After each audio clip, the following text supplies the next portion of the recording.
नमस्कार प्यारे छात्रों, आप सभी स्वस्थ होंगे, प्रसन्न होंगे, इसकी कामना करता हूँ।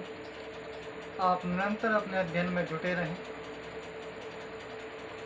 इसी संदर्भ में आज हम अपने आगे का अध्ययन प्रारंभ करते हैं।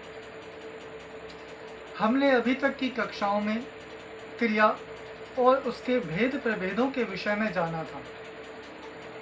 आज से हम अपना नया विषय बिंदु प्रारंभ करेंगे, जिसका नाम है काल। काल का मतलब होता है समय, बीता हुआ समय, आने वाला समय और अब जो चल रहा है वह समय। जैसे वह सोया, वह सोता है और वह सोएगा। आप इन तीनों वाक्यों को समझ करके देखिए। पहला वाक्य था वह सोया, यानी कि वो पहले किसी समय में सो चुका है, यानी कि उसके सोने की घटना पहले के समय की है, अर्थात भूतकाल की है। दूसरा वाक्य था वह सो रहा है। इस वाक्य में उसके सोने की क्रिया निरंतर अब वर्तमान में भी चल रही है। इसका मतलब यह वाक्य वर्तमान काल का है। और तीसरा वाक्य है वह सोएगा, यानी कि ना तो वो सोया था, ना वो सो रहा है, वो आगे भविष्य में सोएगा। इसका मतलब यह वाक्य भविष्य काल का है। जैसा कि हमने जाना कि काल का मतलब होता है समय, उसी तरह काल की परिभाषा भी होती है। क्रिया के घटित होने के समय को ही हम काल के नाम से जानते हैं। काल तीन प्रकार के होते हैं: भूतकाल, वर्तमान काल, भविष्य काल। इन तीनों कालों के भेद प्रभेद के साथ हम अपना अध्ययन प्रारंभ करेंगे।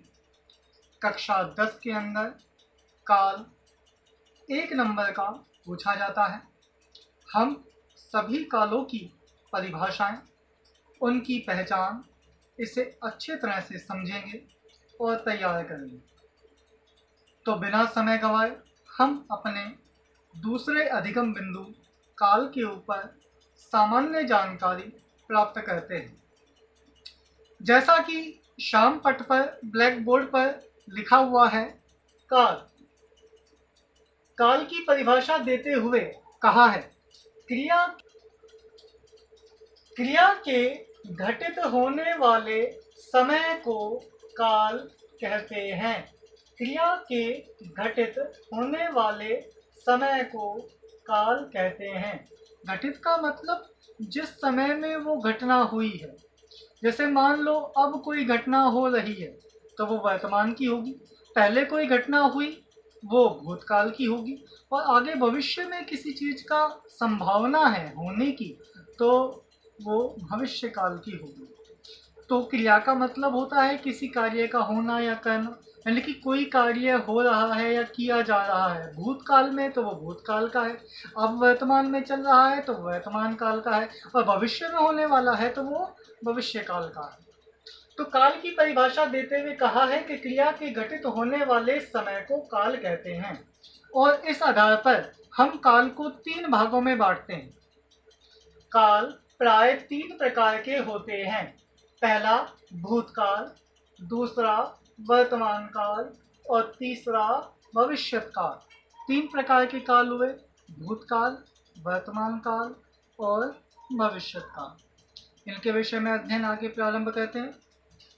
जैसे उदाहरण के लिए राम पढ़ता था, राम पढ़ता है और राम पढ़ेगा।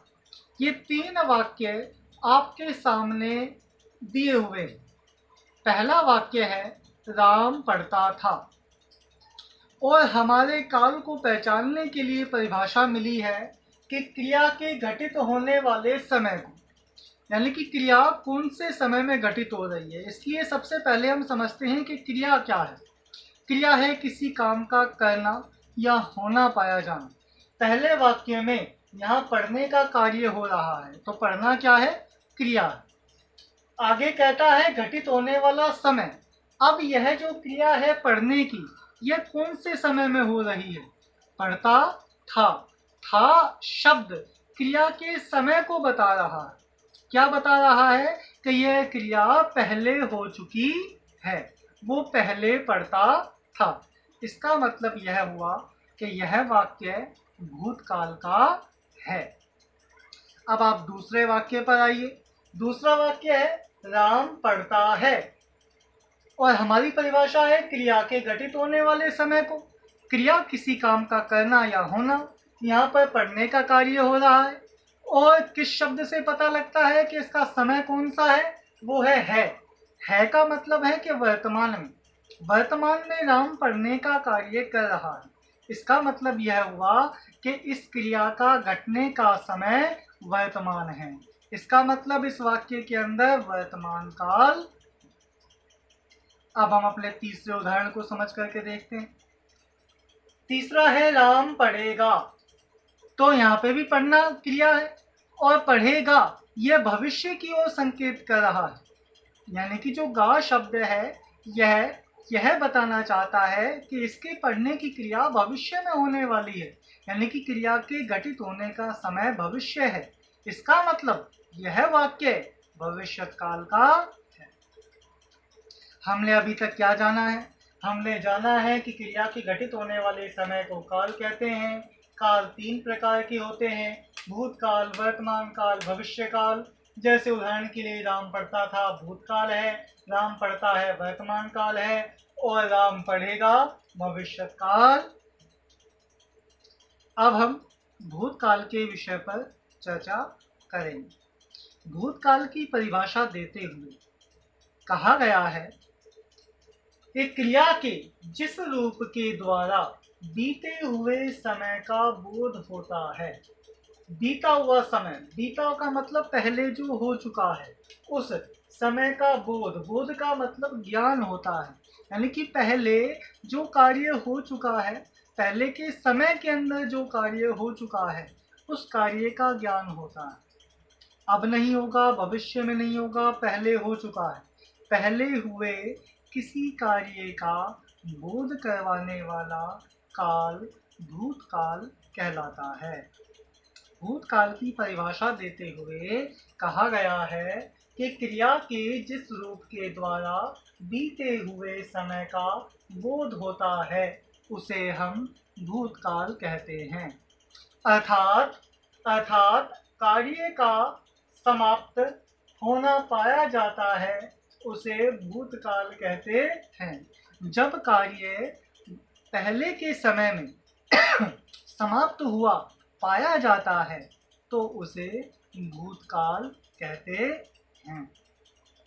भूतकाल के अंदर जो कार्य है वो बीते हुए समय का बोध कराता है। यानी कि भूतकाल वह चीज है जो बीते समय में कोई घटना हुई है, उसका ज्ञान देता है। भूतकाल वह है जो बीते हुए समय के अंदर किसी कार्य को पूरा किया गया है, उसका बोध देता है।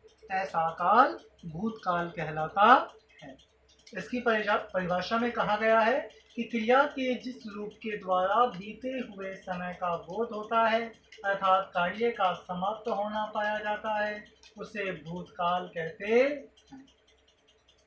प्यारे बालकों, भूतकाल 6 प्रकार के होते हैं। पहला सामान्य भूतकाल, दूसरा आसन्न भूतकाल, तीसरा पूर्ण भूतकाल, चौथा अपूर्ण भूतकाल, पांचवा संदिग्ध भूतकाल, और छठा हेतु मद भूतकाल। भूतकाल को 6 भागों में बांटा जाता है। पहला है पूर्ण भूतकाल, सामान्य भूतकाल, आसन्न भूतकाल, अपूर्ण भूतकाल, संदिग्ध भूतकाल और हेतु मद भूतकाल। प्यारे बालकों, आज हमने काल के विषय में जाना। काल कहता है क्रिया के घटित होने वाला समय काल कहलाता है। काल 3 प्रकार का होता है: भूतकाल, वर्तमान काल और भविष्य काल। भूतकाल कहता है कि कोई कार्य पहले के समय में पूरा हुआ है, उसे भूतकाल कहते हैं। भूतकाल को 6 भागों में बांटा गया है: सामान्य भूतकाल, आसन्न भूतकाल, पूर्ण भूतकाल, अपूर्ण भूतकाल, संदिग्ध भूतकाल और हेतु हेतु मद भूतकाल। कल हम इसी भूतकाल के 6 जो प्रभेद हैं उनके विषय में चर्चा करेंगे।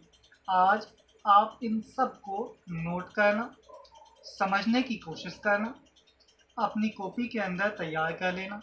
कोई दिक्कत आए तो फिर मुझसे पूछ लेंगे। कल भूतकाल के 6 भेदों के विषय में हम चर्चा करेंगे। आप ध्यानपूर्वक अपने अध्ययन में लगे रहें, खुशी रहें, प्रसन्न रहें। आपके सफल एवं उज्जवल भविष्य की कामना एमपीएस विद्यालय हमेशा करेगा, आपके साथ है। धन्यवाद।